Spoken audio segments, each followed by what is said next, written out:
What's good, everybody? It's your boy, O'Shea Duke Jackson, back at it again with another episode of The Celebrity Junk. Today I want to bring some attention to Yvette Diane Clarke. She is an American politician serving as the U.S. representative for the New York's 9th Congressional District since 2013. She previously represented the 40th District in Brooklyn on the New York City Council from 2002 to 2006. She's had a stellar career in politics from what I can tell. She's been in the game for a long time. She's known around the state of New York. She has, however, received a lot of criticism for a viral video that she recently just made. It is with immense pride, honor, and respect that I extend to you my heartfelt greetings on the occasion of the 63rd anniversary of the independence of the abundantly blessed nation of Jamaica, her people, and our diaspora. I am Congresswoman Yvette Clarke, and I proudly represent New York's 9th Congressional District, known for its very diverse communities in central and southwest Brooklyn, New York, and is commonly referred to as the 15th parish of Jamaica. I am also chairwoman of the historic United States Congressional Black Caucus for the 119th session of Congress, as well as a braggadocious, boasty, unapologetically proud Jamaican American. There's no doubt that the indelible impact of Jamaican culture and the legendary work ethic, not to mention the enormous intellectual, creative, and innovative contributions that continue to be made by diasporan families in the development of the United States, that the Rock has produced some extraordinary people who are capable of blazing a trail of excellence.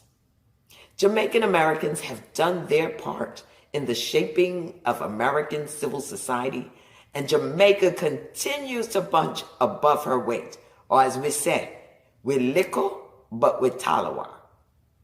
Jamaica must give thanks to the ancestors for the DNA that has enabled a nation of strong people, strong in will and strong in faith. And history continues to record that the presence of the diaspora, Jamaicans, their descendants, who've made tremendous contributions in service, entrepreneurship, and finances, continue to have a profound impact on the land of their birth, as well as the communities they serve and support nationwide right here in the United States. History is recording our profound impact on societies overall. Wherever Jamaicans have found themselves in the world, they have made their presence known through their sheer brilliance. Happy 63rd Independence Day, Jamaica. May the people of the island nation of Jamaica and their government continue to strive toward a unity of purpose and continue to build upon the legacy of tenacity, ingenuity, courage, and bravery that is so widely known by people the world over. One love, bless up, and walk good. What is the problem, might we add? First of all, the issue is that Yvette Clarke, who is, again, like I said, from the great state of New York, is Jamaican by birth. Both of her parents are Jamaican immigrants. She was born in the United States. And while as a United States citizen, she sits back and she wishes her home country, which is referred to as the Rock, a happy Independence Day, talking about all of the accomplishments that Jamaica has acquired since Jamaica has been a country. Not only that, all of the accolades Jamaican immigrants or migrants or children from migrants, such as herself, have had in the diaspora. And this is largely true. Despite Jamaica being a very small country, they've had a large effect on music, reggae, even hip hop, things like that.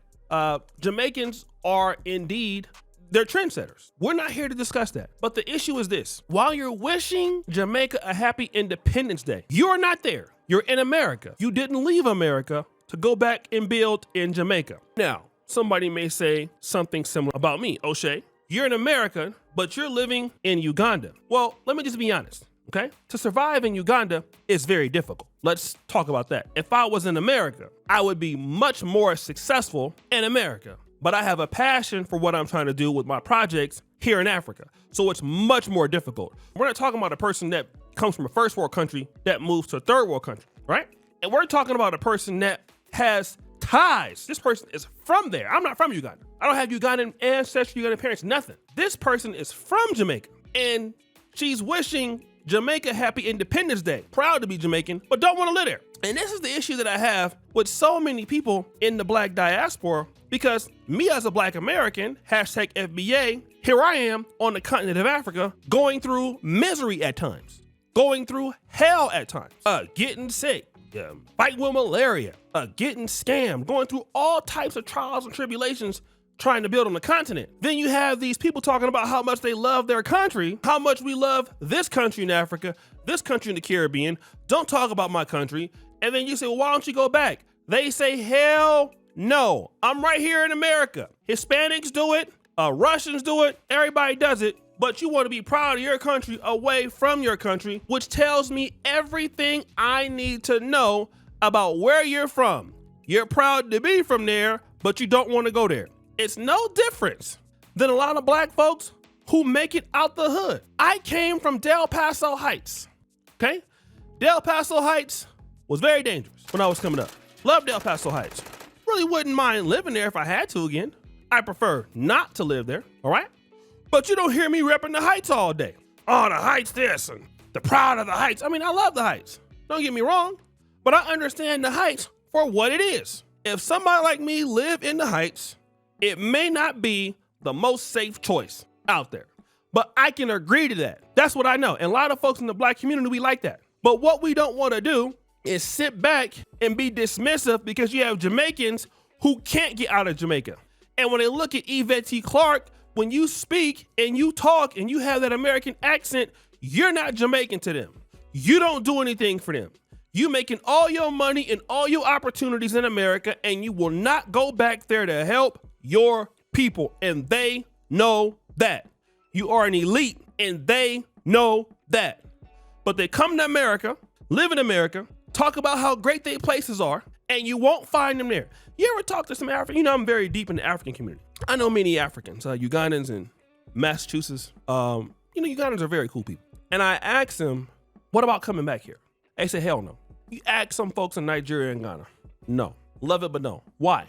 Because simply, the meritocracy is not there. What does that mean? That means that when I'm trying to do something based on my talent, I don't feel like I have an opportunity to build because the opportunities are already capped by gatekeepers. That's what they say. But at the same time, you will hear some of those same people be critical of other Blacks, Black Americans. And don't get me wrong, we're all critical of everybody. But one thing that we should not do is sit back and talk about how proud you are to be from someplace and all the accomplishments you have someplace. But if you have those accomplishments someplace, what it will tell me, all that you need to do is go back to where you're from and have those accomplishments there. If you really love a place so much, why don't you live there if you love it so much? See, in my estimation, I love Black America. I came here to finish something. Would I move back to Black America? Yes, of course. I love Black people. It don't matter to me. I came to someplace difficult to do what I'm doing. But in her case, that's not it. So when Black Americans listen to people like this talk, we don't understand. And then you're in the National Black Caucus. So let's talk about that. Number one, the National Black Caucus initially was set up for Black Americans. Only one that was non-Black American was Shirley Chisholm. So then now when we look at people that come into the community, like Yvette T, Diane Clarke, you sit on the boards of the National Black Caucus, which gives other immigrants, Black immigrants, an opportunity to be in a space in which I would have to say they typically don't do a whole lot for their community. Then they replace folks in our community. Then they become and start talking about how they're glad to be where they're from. And then they don't go back to where they're from because they really want to replace or be in the same place as the American public. And nobody can take somebody like this seriously. You just can't take them seriously. Because if you love them so much, again, you'll be back. And that's why a lot of immigrants have that. People call this out. If you're so talented, deal with your country. I'm going to say this real quick. During the time of independence. What did we see? We saw something happening in Africa in the 1960s that was unprecedented. What was that? We saw many Africans returning back to the continent. Why? Because the opportunities were greater on the continent of Africa. The naira, or their currency at the time, was worth more than $1. So was it the case in Zimbabwe once Mugabe took over. So Liberia was the same case. They were educated Liberia, come back to Liberia, they had more opportunities there. Now you're not seeing those opportunities. Well, why not? Because people like this who have the skills and the talent and the connections simply don't offer the opportunities to their group. They want to stay in America and get all the opportunities for themselves. That's what it is. So the people they love so much, no, they don't want to deal with you. I don't care nothing about you. And some of the most evil people that I have seen are folks from the diaspora that come back to their home country and treat they people like nothing. Don't pay them, don't give opportunities. The same folks. I love them. I love them so much. I love my country. Come back, pay them $50 a month. Won't pay them. Don't give them no. Gatekeep their own people. It happens so much. It's a shame. It happens a lot. Oh, they talk about how much they love the people and they treat their people, many of them, like trash. This is not everybody, but I see it all the time. I see it all through Africa. Don't have me tell it. I tell it. And Africans and Caribbeans, y'all know what I'm talking about is true. Come back from the diaspora, they better than somebody, they got money now. Oh, you think they trying to help somebody get like them now? Oh no, I don't. That doesn't happen a lot. So guys, what do you think? It's your boy, Jackson, back at it again. This is another episode of The Celebrity Junk. Appreciate you for all that you do. Subscribe to the bell. We're out.